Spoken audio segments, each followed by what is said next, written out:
The views expressed on this podcast are that of the host and may not coincide with your own. Don't let that deter you from listening with an open mind. The UAP report will be printed in mass quantities is to avoid another pandemic shittigate. Lastly, the shit talk is explicit and your virgin mind is about to get probed. Let's get the show started, fuckers. Big O! It's showtime!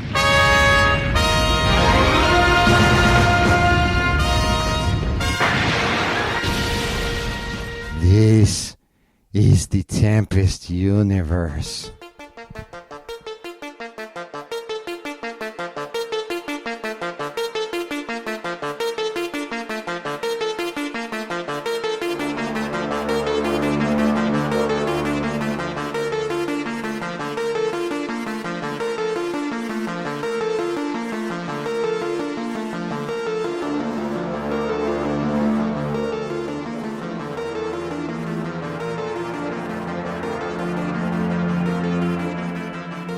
I have no idea how this episode is going to turn out, to be honestly, because as you recall, we're going back in time. As you recall, last Wednesday, we had a total meltdown of all the tracks. None of the tracks worked. We couldn't play any music. There was no sound effects, no clips, nothing.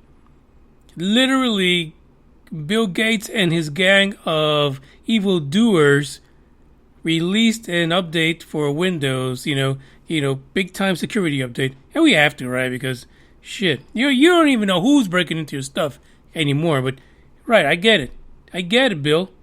Security update. Wow, wonderful. Don't do it during my episode, man. Since then, the dashboard also updated. It's a fucking wave. It's like when you're at the epicenter of an earthquake and you hear that wave, that rumbling going away from you. It has that echo. It just keeps on going. So I don't know. We may or may not have a successful episode today, but we're here, and it's Monday. Now, I can say this to be for sure's. It's been a sucky-ass Monday, but I don't even know why. I have no fucking clue. I think I am so, programmed, conditioned to Monday's sucking ass, that I just felt like a badass Monday for no particular reason. I know you guys have had that situation. You get out of bed and it's like, God, today fucking sucks. But you barely were able to splash some water on your face. So you already know shit sucks. That was my day today for a Monday. And actually, there was a lot of folks who were kind of echoing the same thing. And I don't know. Maybe just some days just suck the shit out of you. Not in a good way. I'm saying they suck the energy out of you. That's what I meant. Sorry about that. But hey, it is what it is. Two things that we need to chatify about before we get into the news for today. Number one is that this coming Wednesday, this week, we have a guest. And thanks to the one and only Ronnie Dawson, he met this individual who was a presenter at the UFO MegaCon. And, Ronnie worked his magic. Said, hey, you got to show up at Manny's podcast so that you can talk about your experience. And so, we got together. I was able to contact this individual. And so they will be here Wednesday night, 10 p.m. Central Standard Time. I may or may not open up the lines. I got to figure that out first. I don't know how comfortable she may be in speaking to total strangers, but I'm sure the Asgardians would love to get in there and ask some questions. Now, I got a bio from Amazon because she does have a couple of books on there. Erin Montgomery. And by the way, did I do it? Yeah, there's a link to the book. I'm looking. Sorry, I'm kind of spastic right now. But yeah, I'm looking to see if the link is in there. But if you look in the description, the link is in there to the Amazon book. So you can see the bio. And I think Amazon gives you a peek inside the cover. Anyway, she apparently is a 4th degree black belt in contactees. No, she is a 4th generation UFO contactee. And she's been experiencing the phenomena since she was 7 years old. For God's sake, Putin, You and your damn Russians. Anyway, we know it's not Putin. Let's stop screwing around. Since the age of 7, and she's been able to retrieve memories through hypnotic regression.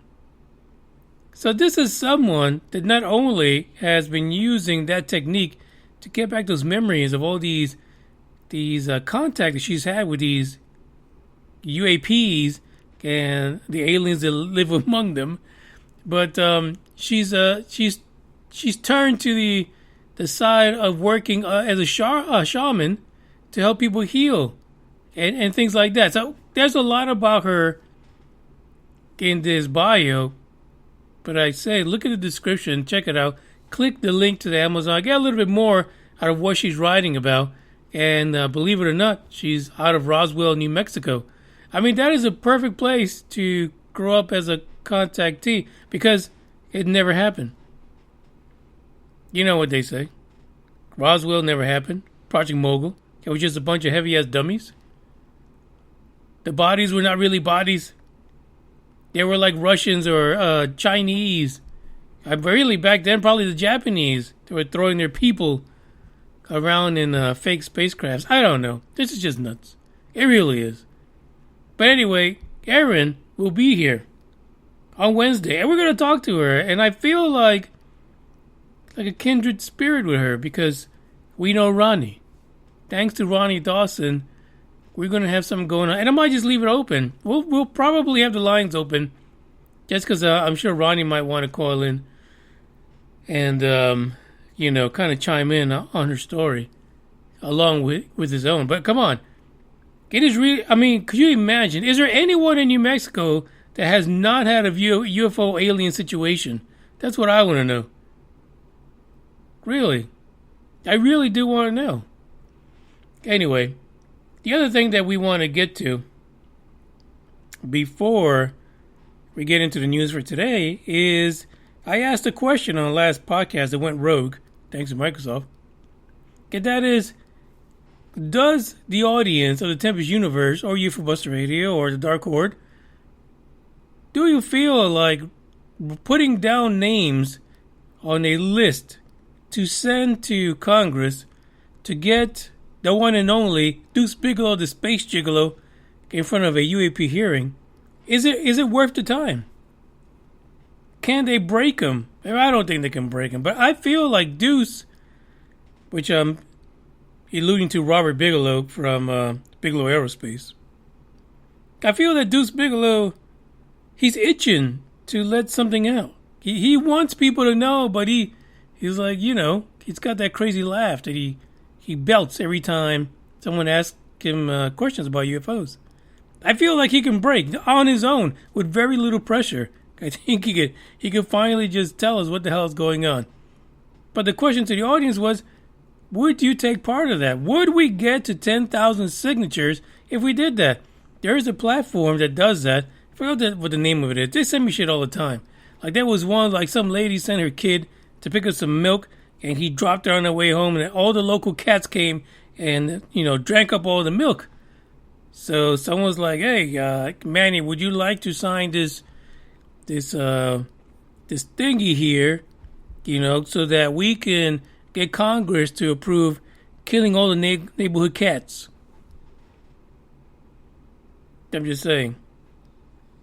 They have a lot of shit on there. Some of it is just weird. But this, while many of the other people that use this platform see it as weird, this might be seen as weird too, but it's the time, right? It's a little bit more in the public forum, so maybe we can get something going. So there you go. I'm working on it. I should have some together next week. And let's see if we can get to 10,000 for fuck's sake. Maybe Deuce Bigelow, the Space Gigolo, will get in front of Congress and tell us what he knows. And again, this is more symbolic than anything else. I doubt they can break him, to be completely honest, because he's seen some shit, right? I mean, we know Robert Bigelow has seen some shit at Skinwalker Ranch, and who knows where else. He's seen a lot of stuff.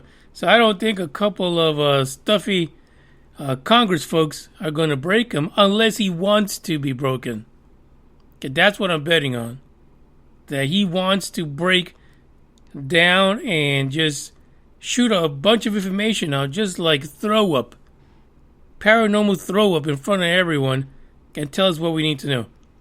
That's my bet. That's what I'm betting on. Anyway, we got 3 articles today. One is Virgin Galactic. Yeah. Rogue planets. Oh my lord. This is really I don't even think Oumuamua is as crazy as this story is. We've talked about this before last year, but it's back again because of a new study. It's bananas. Bananas. Okay, then we're going to go to South Carolina.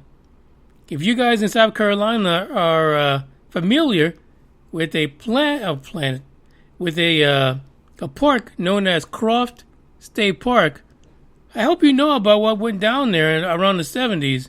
It is balls to the wall. It's nuts. I can't believe I didn't hear about this before.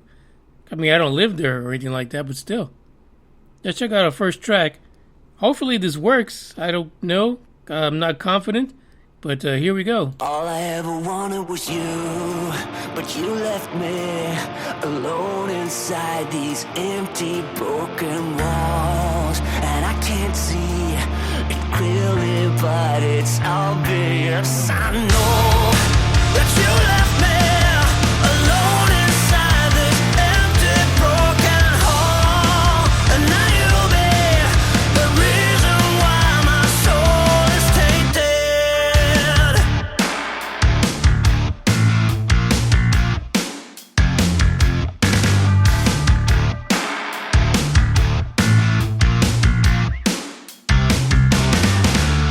Somebody help me, 'cause I'm feeling trapped and I don't know what to do.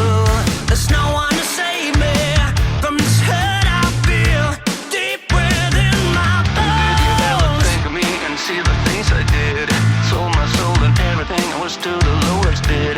Crawled into your poison dome yet every single time. You got into my mind, you got into my mind.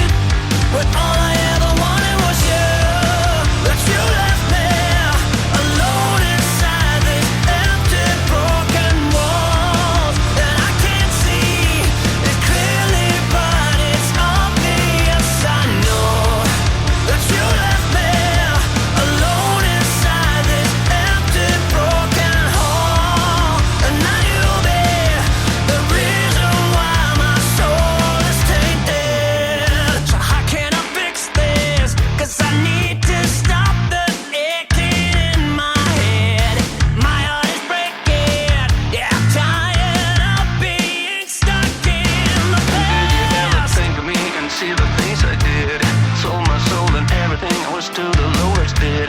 Crawled into your poison dome yet every single time. You got into my mind, you got into my mind. But all I ever wanted was you. But you left me alone inside these empty, broken walls. And I can't see it clearly, but it's obvious. I know that you left me alone inside this empty, broken hall. And now you'll be the reason why my soul is tainted. The reason why my soul is tainted. You're the reason why my soul is tainted. You're the reason why my soul is tainted. You're the reason why my soul is tainted.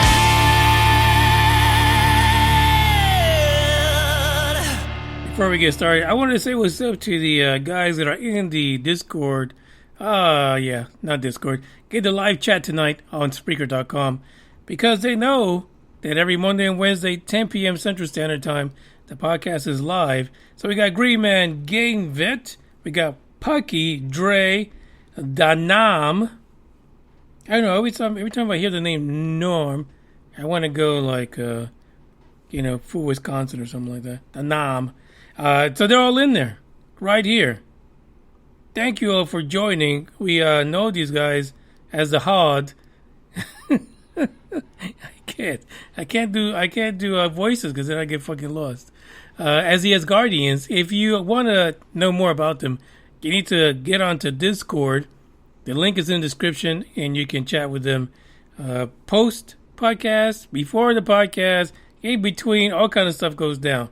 Special shout out to Igor, who is getting better and better every day. So why don't we just get to it?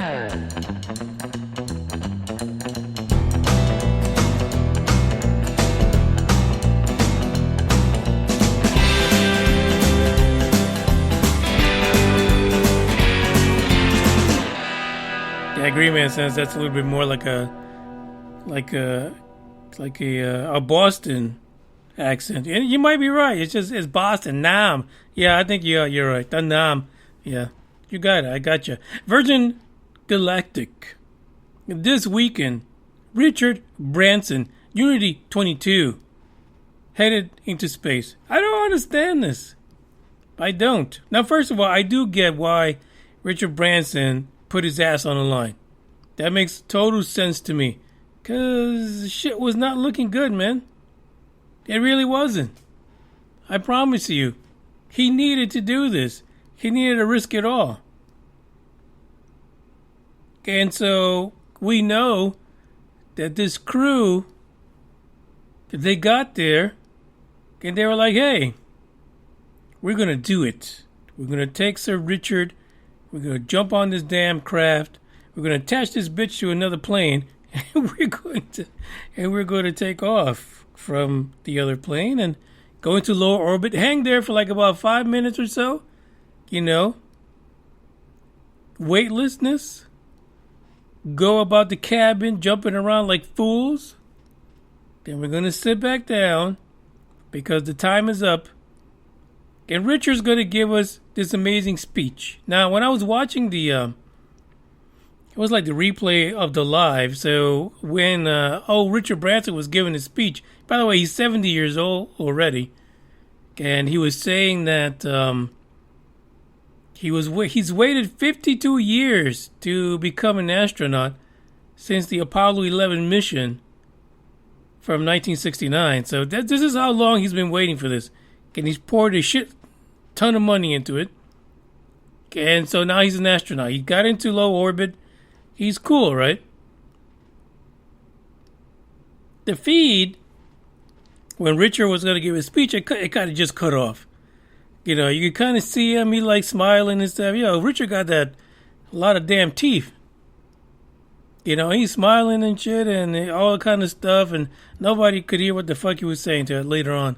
But still, is it an amazing feat? Yes. There's a lot of flat earthers who have attempted this and have not made it.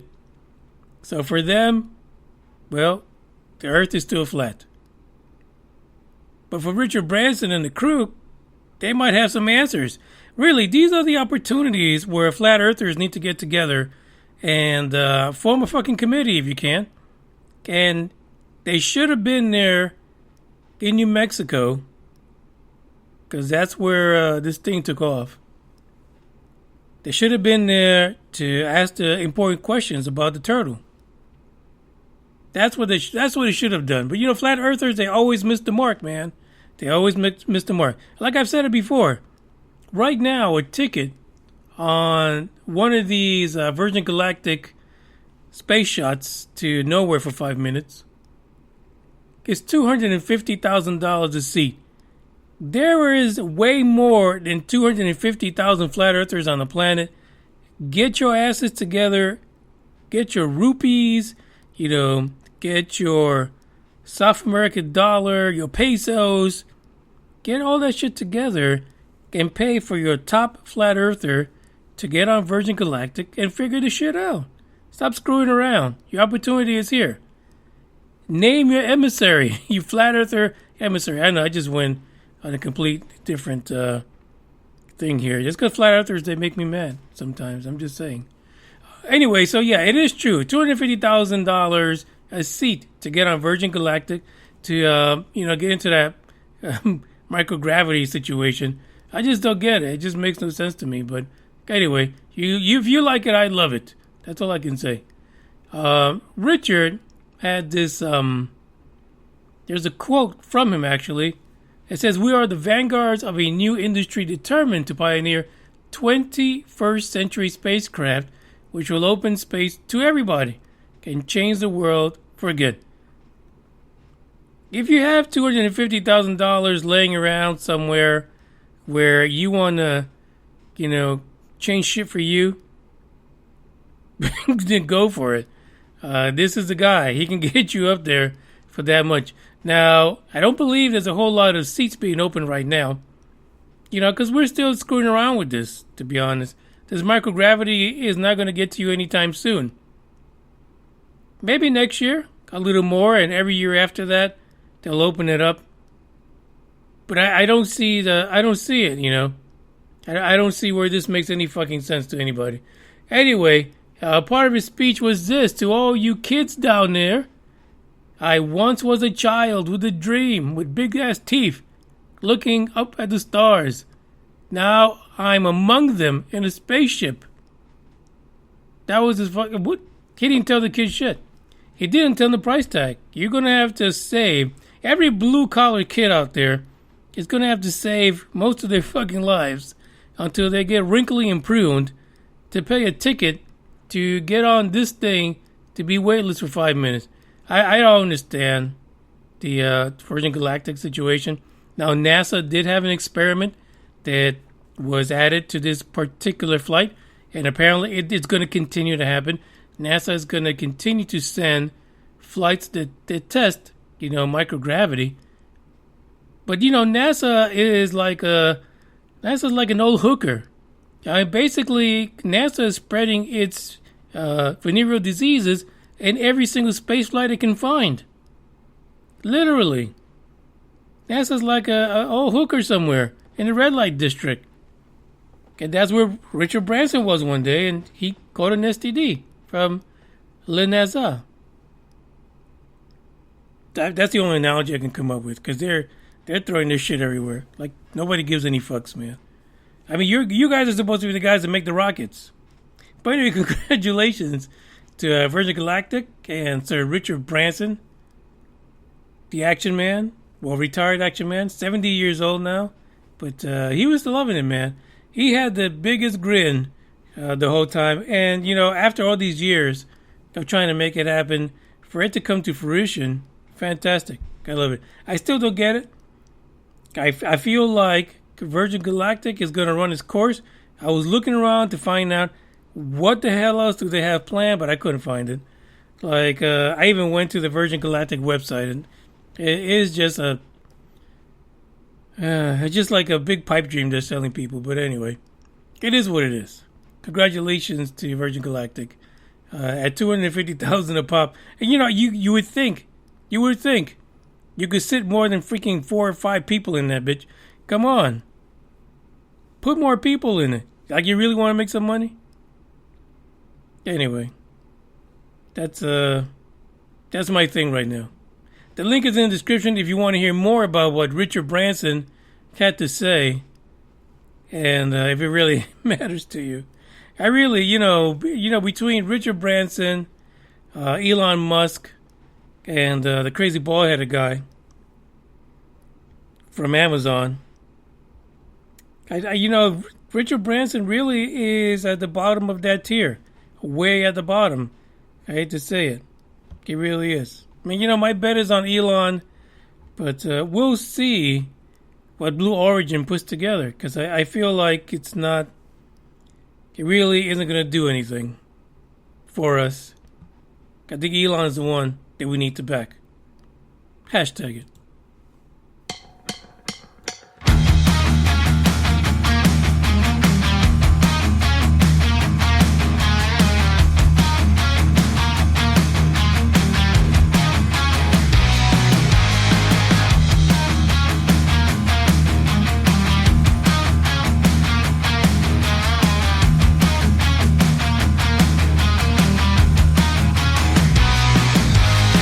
Savior,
I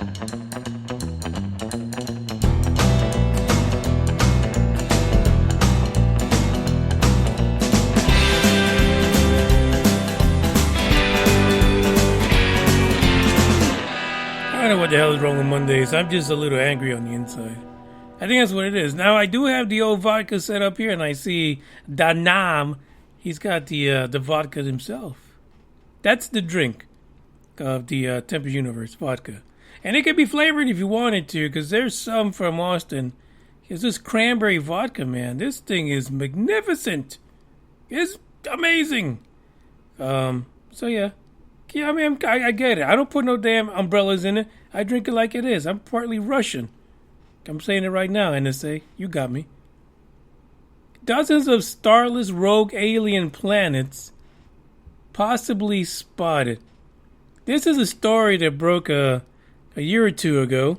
I want to say, right? Today, there was this theory that possibly planets, whole ass fucking planets, could be flung into the galaxy and just be like roaming the halls without a pass.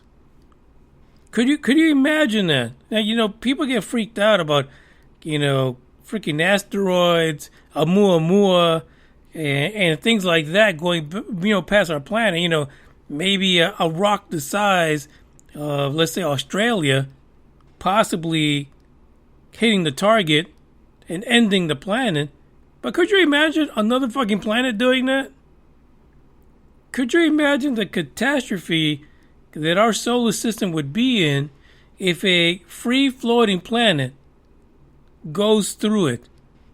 Like, these are, I don't even think that you call them free-floating planets. They should be free-balling planets. Because they're free-balling throughout the entire galaxy. That's what they're doing. Free-balling planets. Let's coin that. These guys got together. Of course, we're talking about astronomers, because this is what they do.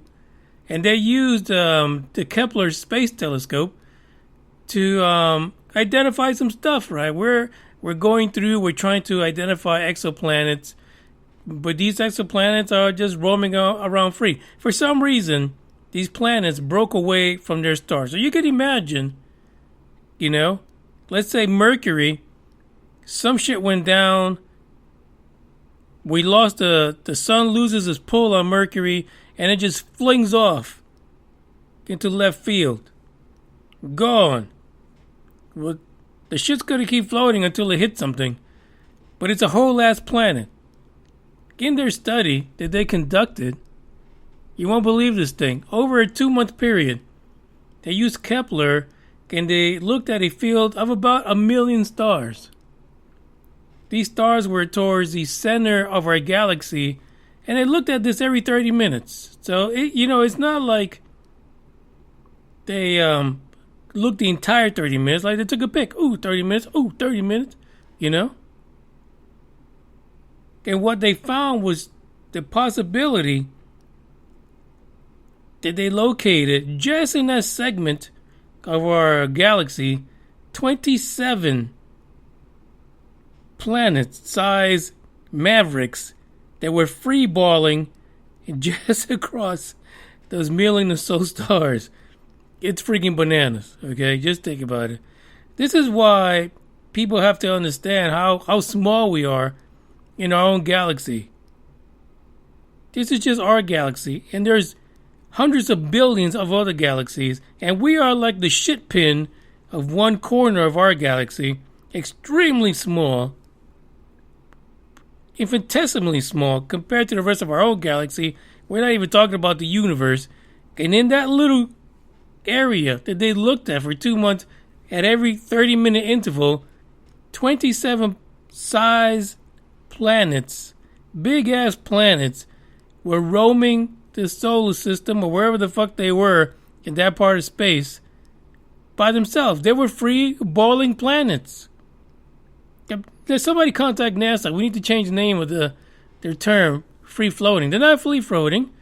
They all free float, right? Except for gravity. But these are free balling ones. Not only are they free floating, but they're balls out. They're everywhere. This is completely nuts. The study was published on July the 6th in the Journal of Monthly Notices of the Royal Astronomical Society. Completely nuts. Now, the data itself didn't just show up all dandy and ready. The data was actually captured back in 2016. You know, science moves fucking slow. We can't help it. That's the way it is. Could you imagine 2016, 5 years later, and all of a sudden we have a free balling planet trying to come into our solar system?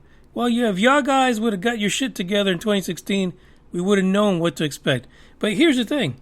We've seen all these things about NASA getting ready to, you know, maybe use some kind of a nuclear device to deter, you know, any big rocks heading our way. What the fuck are you going to do with a whole ass planet?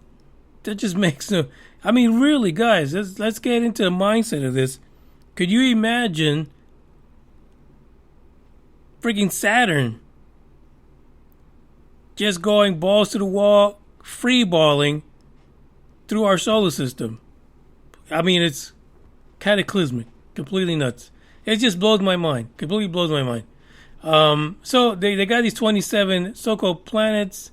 They still have to do a little bit more study on this, but the varying lengths of what they caught range from anywhere between an hour to up to 10 days long for that particular object to cross what they call the microlensing of gravity, meaning that the thing's going by and it bends light because of gravity. I mean, that's one big ass fucking planet. It take 10 days to go past over a 2-month period. I'm just saying, that's freaking nuts. But it's crazy. There's a quote here from Ian McDonald. He's one of the lead authors. He says, these signals are extremely difficult to find. He says, our observations pointed an elderly alien telescope with blurred vision at one of the most densely crowded parts of the sky, where there are already thousands of bright stars that vary in brightness and thousands of asteroids that skim across our field. We know that the Kepler is about to be replaced, right, by the James Webb telescope. Could you imagine just taking into consideration how this astronomer described Kepler, blind as fuck? Like, Kepler's like 90 years old, according to him.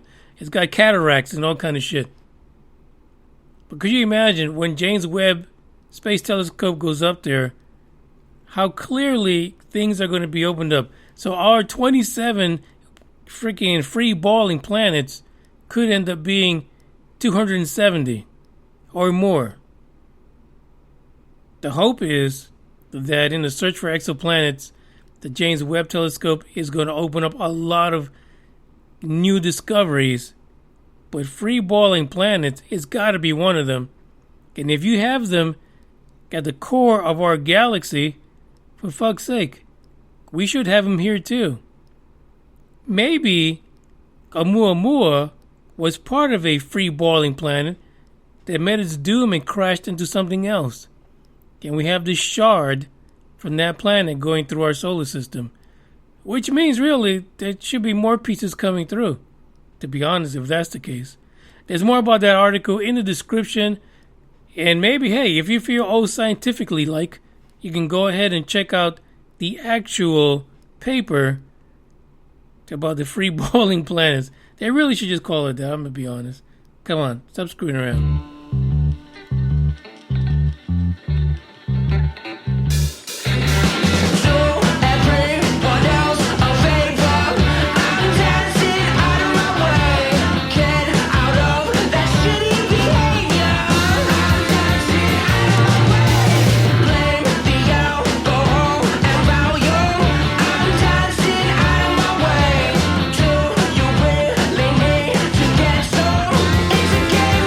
Matter what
don't fucking scream at me. Where's you the dumb money? fuck you. Look at you with your fucking 48% body fat.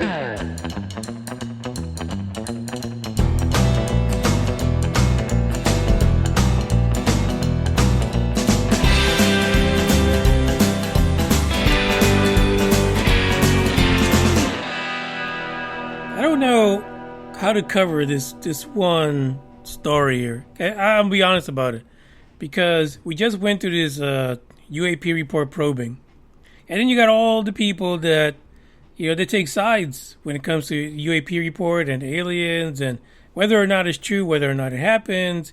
Are these things real? Are they not? Swamp gas. China, maybe China or Russia. China. One of them. But when you hear reports like, or incidents like this guy Lewis, out of Whitmire in South Carolina, when you hear his story, there's just no way that it can be another country. There is no, for fuck's sake, there is no other country in our planet, or on our planet. That could be inside too if you go into Antarctica. For those of you listening in Antarctica, that's for you. But there's just no way that these stories can have any connection to China, to Russia, to North Korea. Fuck, he can't get a rocket up to, even if he filled it with blue pills. I'm just saying. This guy named Lewis, who was born in Whitmire back in 1957, at the time that they recorded or interviewed him, he was 64 years old. And he says, hey, I grew up a country boy in the South Carolina. I fished, I played football, I did all the stuff. I played baseball, loved to hunt. That was me, back in the day. He says at about the age of 10 or 11, because he grew up in a really strict religious family, they never missed Sunday church. But at about that age of 10 to 11, a friend of his snuck him over a comic book, UFO Flying Saucers. And he says, when he looked at the cover art, he was like, damn, that shit is freaking cool. He said the stories inside of that book were interesting. He said at that point in his life, he never thought he would experience his own UFO story. So we fast forward, right? Because the guy, after that was about 10 or 11. He goes through, middle school, goes to high school, meets the sweetheart of his life, Jackie, right after high school. And they get married, they raise some children's together, little ankle biters. And they got this all set up, right? So one day, they're like, oh, let's pack all this shit up. Let's get our asses off and go to the park. Not just any park. They went to the Croft State Park in South Carolina. For those of you who listen from South or North Carolina, if you've been there, let me know. If you've heard the story, let me know. It's the first time I hear about this. So, Jackie and Lewis, they get together and they go to the state park. They have a day of it. They're out there, they cook their breakfast. They have lunch later on, the dinner. And then they're like, well, what do we do now? What are we going to do? The sky was pretty clear.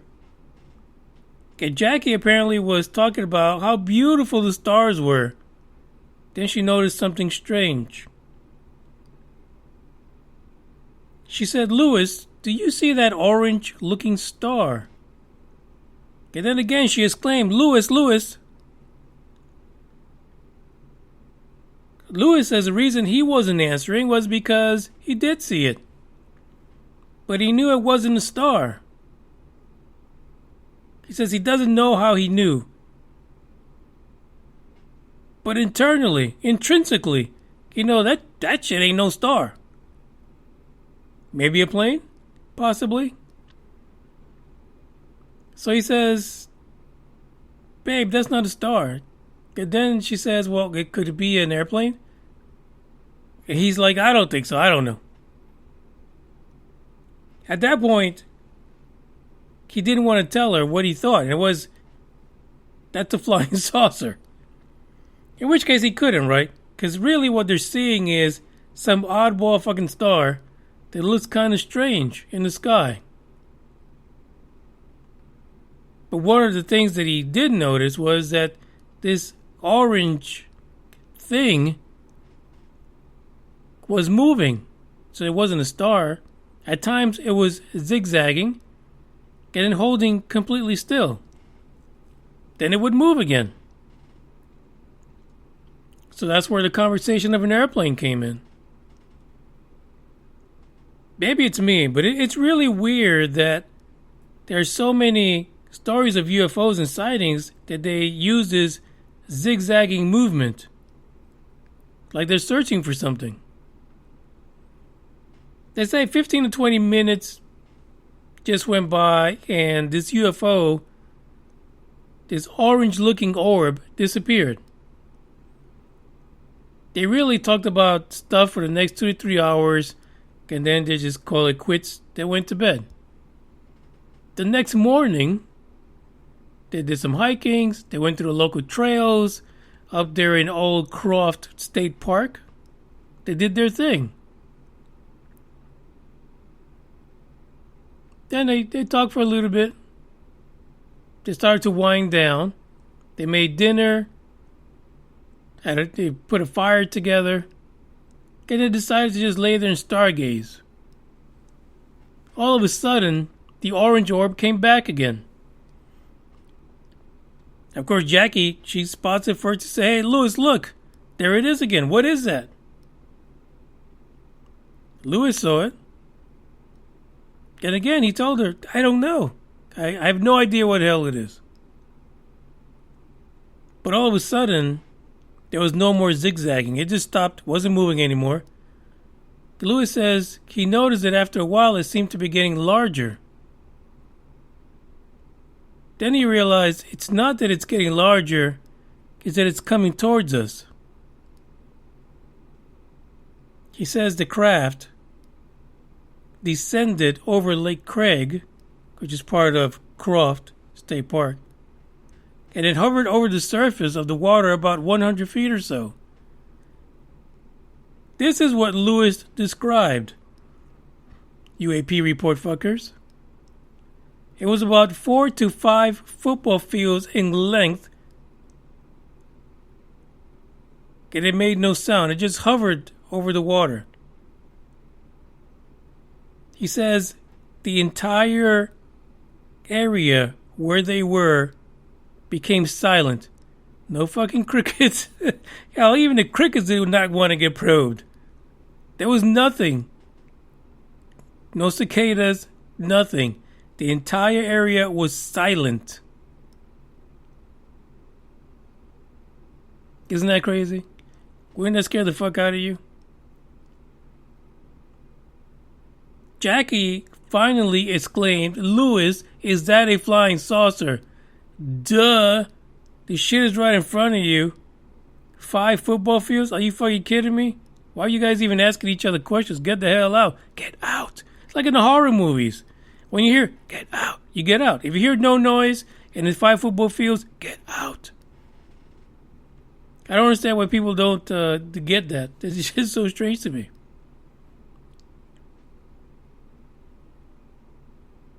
So there it was. Right there.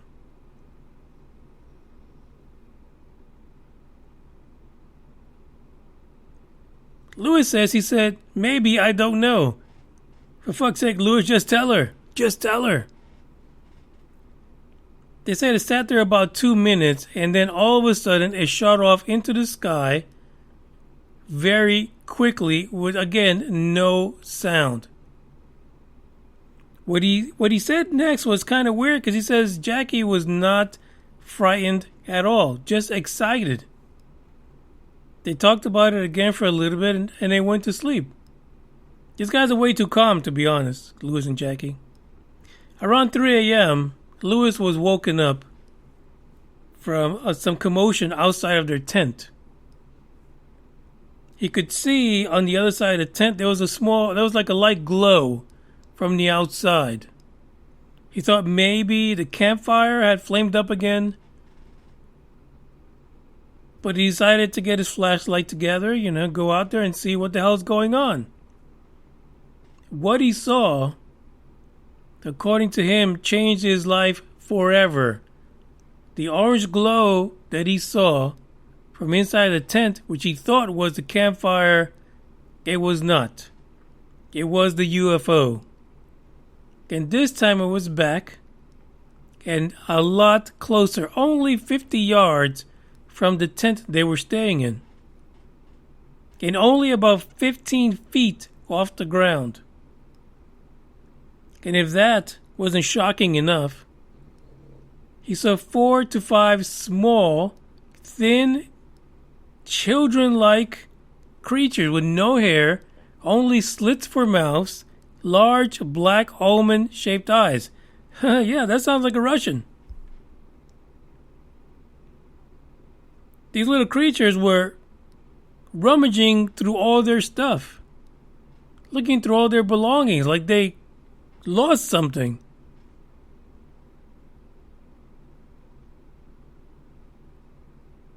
One of them, in all the commotion, made it up to Lewis and pulled out a device. The next thing he remembers is that Jackie was trying to wake him up. Not at the campsite, not by where the tent was at, down some trail at 1:15 in the afternoon. And she was over him, asking him, or yelling at him to wake up.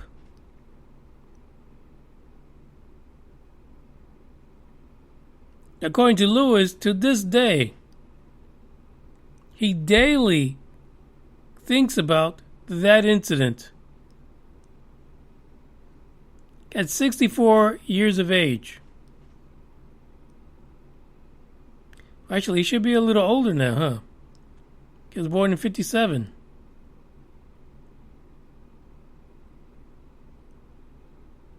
Jackie and Lewis stayed married. They had children, but that day changed his life.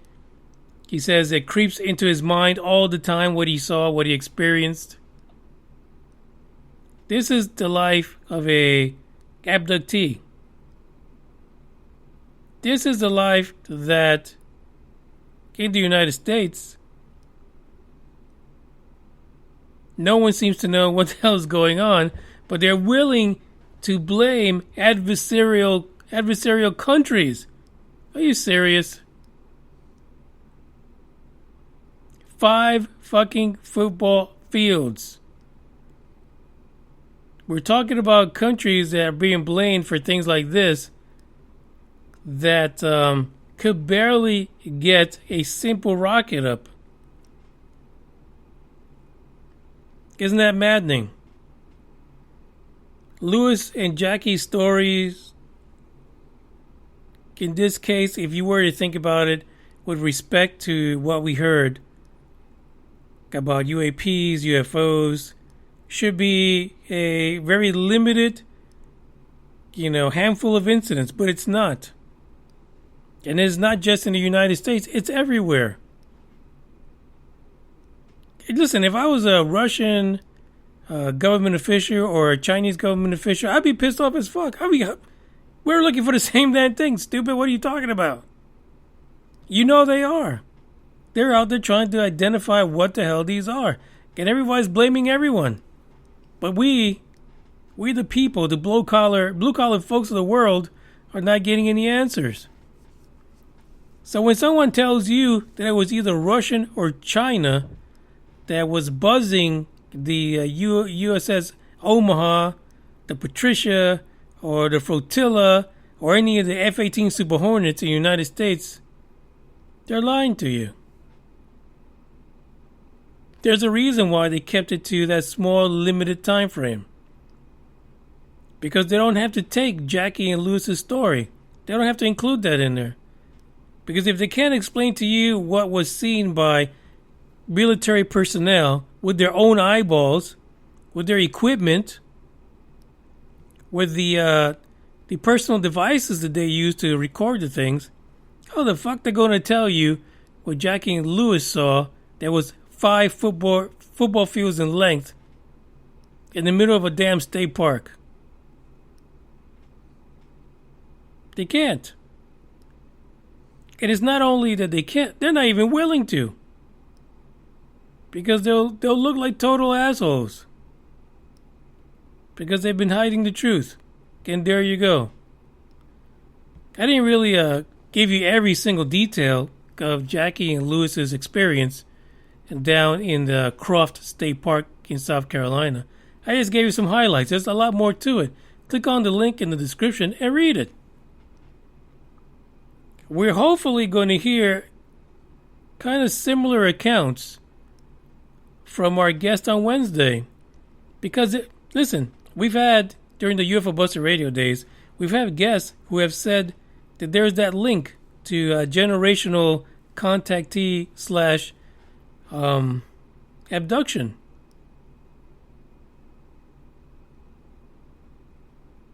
So it's not a new thing.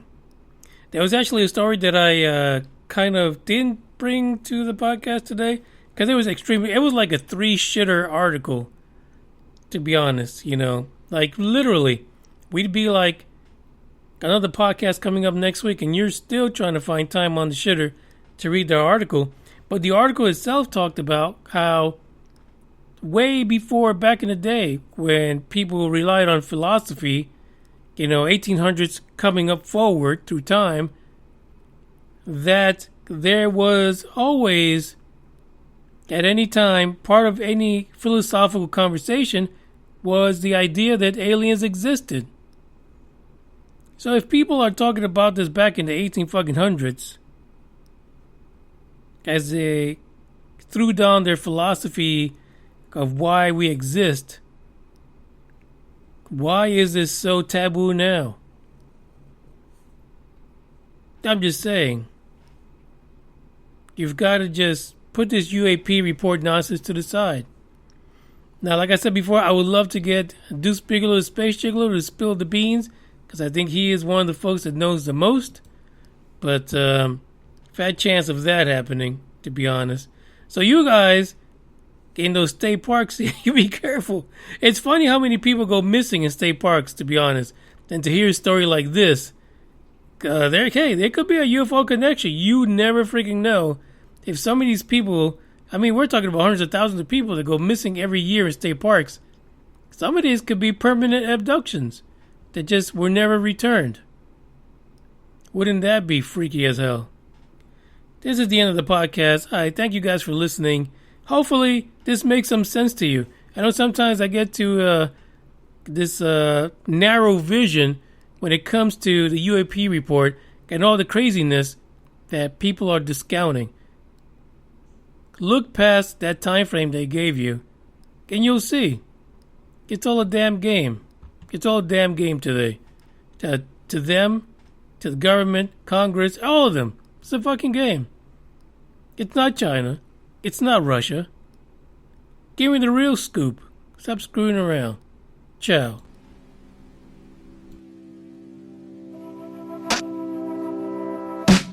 I'm a selfish kind of person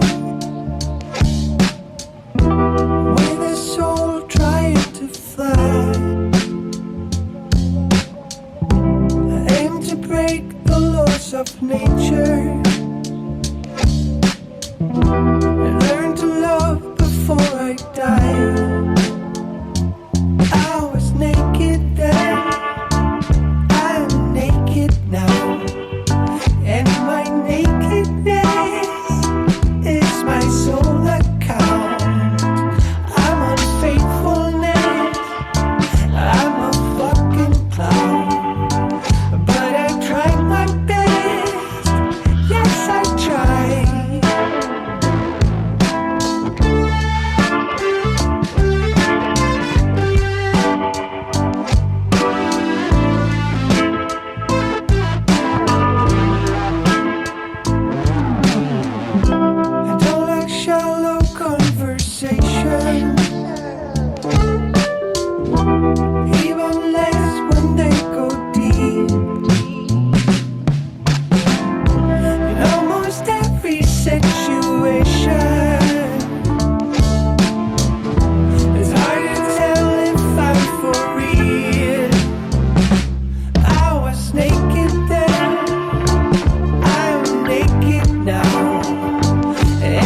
way, I got one more long distance dedication to all the free balling planets in the universe. We love you.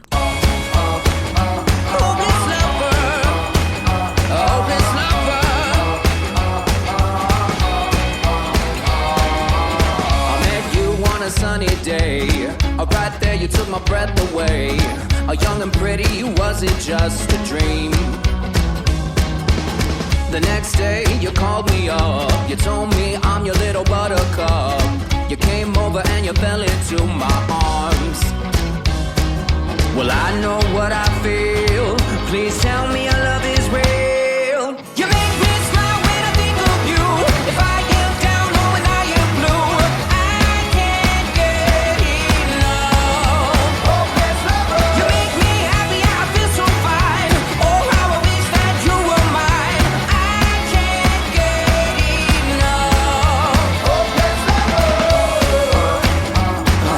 lover. I woke up all soaked in sweat, weird chills running down my neck. I'm going crazy from just the thought of you. A long blonde hair and your beautiful smile. Your sense of humor makes it all worthwhile. Don't make me wait, it's not a funny game. You know just what I feel. Please tell me your love is real.